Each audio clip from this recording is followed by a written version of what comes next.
Самое сложное в жизни – ничего не делать. Это подтвердит даже начинающий буддист. Подтверждаем. Ну или любой родитель с двумя детьми, двумя работами и десятком неоплаченных счетов. Но на самом деле цена вопроса от 80 до 95 тысяч на разных площадках. Именно столько стоит Dreamy L10s Ultra, и он готов взять на себя всю уборку в доме, высвобождая для вас уйму времени. Пылесосит, моет, сам себя обслуживает, еще и за котом приглядывает, пока вас нет дома.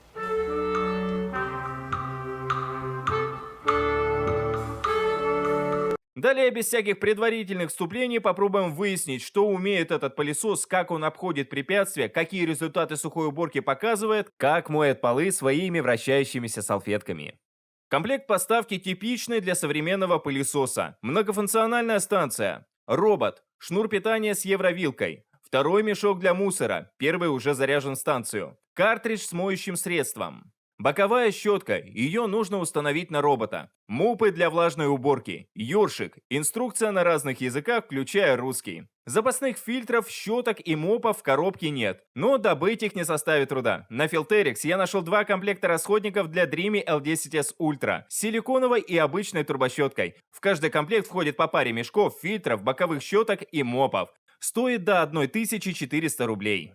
Вот этот комплект я заказал себе. Аксессуары упакованы в красивую фирменную коробку. Внутри две боковые щеточки, причем со сметателями и с удлиненными поводками. Белые салфетки более плотные, я бы сказал, более качественные, чем оригинальные. Мешки стандартные, точно такие же, как те, что приехали с роботом. В отдельной коробочке два HEPA-фильтра, причем с дополнительной сеточкой, чтобы дольше служил. Ну и турбощетка. Она не родная, но к роботу подходит. Я взял ее из научного интереса. Посмотреть, как она будет убирать. Если нужен валик, как у робота, просто заказывайте комплект с валиком. В общем, качество отлично, особенно меня порадовали фильтры и салфетки. Кстати, у Filterix вы сможете найти расходники практически для любого пылесоса. Не только робота, но и вертикального. Ссылки оставлю в описании к ролику.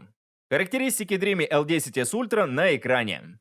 Судя по набору датчиков, с навигацией все должно быть в порядке, а вот насчет мощности есть вопрос. 5300 паскалей. Это сила всасывания или сила маркетинга? Ответ получим в ходе тестов, а пока хорошенько рассмотрим робота. В целом, концепция дизайна такая же, как у Dreamy L10 Pro. Кругляш высотой 97 мм, дальномер впереди, пылесборник под крышкой, в бампере окно с датчиками. Лидар с датчиком давления, чтобы не застревал под диваном. Кнопок привычно 3. Пуск, пауза, локальная уборка и на базу. Индикация тусклая, что, как по мне, неплохо. Пылесос — это пылесос, а не ночник. Под крышкой находится индикатор Wi-Fi, кнопка перезагрузки, ну и, конечно, пылесборник. Фильтрация двойная. Капроновая сетка продлевает жизнь HEPA-фильтру. Он прорезиненный, можно мыть, только тщательно высушить. Рядом с ним люк самоочистки. При необходимости контейнер можно открыть и промыть водой. Кстати, во впускном отверстии предусмотрена шторка, чтобы мусор не выпадал в воздуховод. В бампер встроена фронтальная камера и перекрестные лазеры по бокам. Тактильные датчики тоже никто не отменял. Справа боковой датчик, он ведет робота на оптимальном расстоянии от стены. Чуть дальше решетка динамика. На корме зарядные клеммы. Между ними парковочный датчик. Ниже отверстие, через которое заполняется встроенный бак и стыковочные разъемы по бокам. Выпускные отверстия слева, а справа шторка, через которую станция вытягивает мусор. Что интересного под днищем? На колесах вездеходный протектор. С проходимостью порогов проблем не должно быть. Датчиков поверхности всего 4, а не 6, как у Dreamy L10 Pro. Зато рядом с поворотным роликом датчик ковра, такой же, как у Roborock S7. Торцевая щетка самая обычная, с тремя метелками длиной 6 см. Ставится на фиксатор. Рамка плавающая со шторками и зацепами для шерсти. Турбощетка ребристая, похожая на робороковскую, но более мягкая. Длина рабочей поверхности 165 мм. Торцы снимаются для удобства обслуживания. Мопы на магнитных фиксаторах, поэтому устанавливаются с характерным щелчком. Небольшие отверстия в днище предназначены для смачивания и воздухообмена. Салфетки средней мохнатости крепятся на липучки. При заезде на ковер мопы должны подниматься, потом проверим, как это работает, а пока рассмотрим док-станцию. Она представляет собой колонну с пандусом. Высота поднятой крышки почти 80 см. Учитывайте это, если планируете поставить ее под подоконником, например. Ребра на пандусе помогают роботу парковаться, а ребра в поддоне помогают полоскать салфетку. Когда пылесос заезжает на станцию, в поддон набирается вода с моющим средством. Салфетки вращаются и за счет трения освобождаются от грязи. Платформу можно извлечь и промыть под краном. экраном, а поддон свободно протереть тряпочкой. Продуманная конструкция с точки зрения обслуживания. Еще на лицевой стороне станции наблюдаем парковочный датчик с затонированным окном, клеммы, направляющие, отверстия для заполнения бачка, сливное отверстие для грязной воды. Сопла для подачи воды спрятаны под выступающей кромкой. Стекая вот по этим мостикам, она равномерно распределяется по поддону. Блестящая панель снимается, за ней скрывается птичка и мешок для мусора. Под откидной крышкой располагаются контейнеры для чистой и грязной воды. Объем небольшой, по 2,5 литра. Из-за этого обслуживать станцию придется сравнительно часто. Зато черный контейнер можно будет опустошать без противогаза. О критическом заполнении сигнализирует поплавок. Если что, робот сам напомнит вам об обслуживании. Хотя можно и не обслуживать, ведь станцию можно подключить к коммуникациям. В отсеке под заглушкой спрятаны выходы для этого.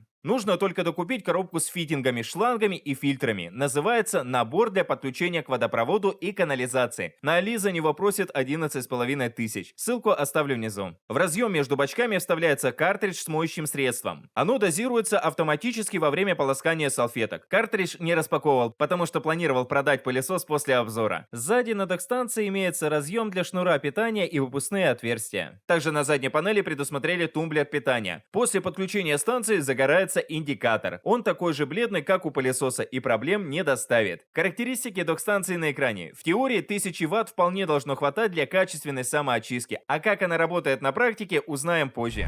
За дизайн Dreamy L10s Ultra получает вердикт «стильно и современно». Звенящий пластик, безупречная сборка и продуманная конструкция. Я просто не нашел к чему придраться.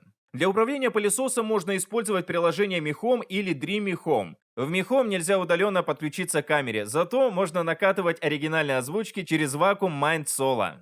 Но я выбрал Dreamy Home, потому что в нем доступны все функции. Подключение без проблем через регион Россия. После построения карты нас ожидает полный набор функций премиального робота. Редактор с настройками для каждой комнаты, выбор напольных покрытий, график по дням недели и все, что вы только можете представить. Есть и детальная настройка самоочистки. Можно выбирать частоту полоскания салфеток, правда минимальный шаг 10 квадратных метров или одна комната. Мне больше нравится робороговский вариант с периодичностью полоскания, например, через каждые 10 минут. Из интересных особенностей Dreamy. 3D-карта отображается с дверными проемами. При желании на ней можно расставить мебель. Робот показывает ковры на карте в виде подозрительных лужиц, но Рыжик не виноват. Просто так робот видит ковры. Естественно. А чтобы они отображались более красиво, нужно нажать кнопку «Изменение ковра» и обвести его границы. Можно создавать команды для быстрого управления. Например, настроить параметры и последовательность комбинированной уборки, чтобы при необходимости запускать ее нажатием одной кнопки. В любой момент можно подключиться к камере робота, проехать по дому и проверить, что делает владелец Dreamy L10s Ultra. Как видим, он не делает ничего, значит с пылесосом все в порядке. Управлять джойстиком не обязательно, можно просто указать пункт назначения на карте. Еще есть очень полезная функция с дурацким описанием в стиле «робот будет раскачивать свое тело». В действительности здесь подразумевается уборка вдоль стен с полуповоротом, чтобы робот промывал салфеткой участки у плинтусов. В теории это очень круто, на практике заценим в тестах.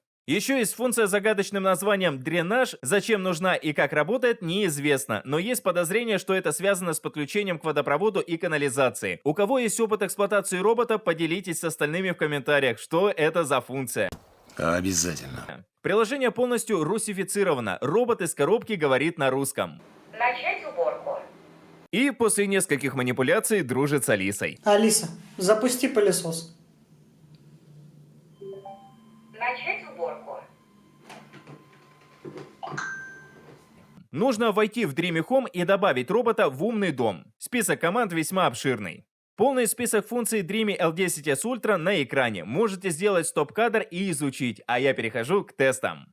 Для начала проверим, как работает фронтальная камера. В процессе работы пылесос распознает и фоткает предметы на полу, включая сюрпризы питомцев. Для теста я разложил на полу набор проблемных предметов, и Dreamy L10s Ultra успешно обмел их все. Причем создалось впечатление, что робот самообучается. В первый раз он коснулся почти каждого предмета и сдвинул весы, а со второй попытки все прошел без касания. Обратите внимание, как пылесос сдвигает кроссовку при первом знакомстве и как аккуратно обходит во второй раз. Большую какашку объехал уехал легко. Маленькую какашку раздобыть не удалось, но судя по отзывам, робот успешно объезжает и ее тоже. Поэтому можем смело резюмировать, что распознавание предметов у данной модели реализовано отлично. Правда, в приложении значки отображаются не всегда корректно, а иногда и вовсе не появляются, но это не принципиально. С навигацией на местности тоже полный порядок. Траектория движения рациональна и предсказуемая. Пылесос проезжает вдоль стен, затем змейкой нарезает основное пространство. Не путается в шторах, пылесосит под сушилкой, но не пытается забраться на трубчатое основание. Обметает коробку и ножки стола. Даже если отключить искусственный интеллект, L10S Ultra все равно будет действовать аккуратно и определять, хотя и не распознавать препятствия. С порогами ситуация еще интереснее. Робот долго думает, с трудом переваливается через 15 мм и не хочет заезжать на 2 см. Но именно что не хочет, а не может. Посмотрите, как легко он прыгает через планки под ручным управлением. Проблема связана с распознаванием предметов. При необходимости вы можете отключить камеру, но перекрестные лазеры все равно будут работать и не пустят робота на высокий порог. Поэтому, чтобы не было сюрпризов, заранее замеряйте высоту порожка в доме и убедитесь, что она меньше 15 мм. Для ковров у робота припасено несколько сценариев. На черные коврики он всегда реагирует адекватно. При этом со стола не падает, датчики работают корректно. Во время сухой уборки L10S Ultra может повышать обороты на коврах, во время влажной объезжать или поднимать салфетки, смотря что выберете в настройках. В режиме обхода салфетки иногда залезают на край ковра, но не критично. В режиме адаптации они поднимаются на 7 мм. На тонком ковре они почти не контактируют с поверхностью. На среднем проезжают по ворсу, но главное, пылесос не застревает и спокойно едет вперед. Это стандартная система для роботов такого типа. На площадях ориентируется хорошо. Проходит комнату за комнатой в установленном порядке. На максимальном всасывании батареи хватило на 95 минут, за которое пылесос обработал 97 квадратов. Очень хорошая производительность для робота с мопами, распознаванием предметов и таким мощным мотором. Уровень шума тоже удивительно низкий, от 54 до 69 дБ.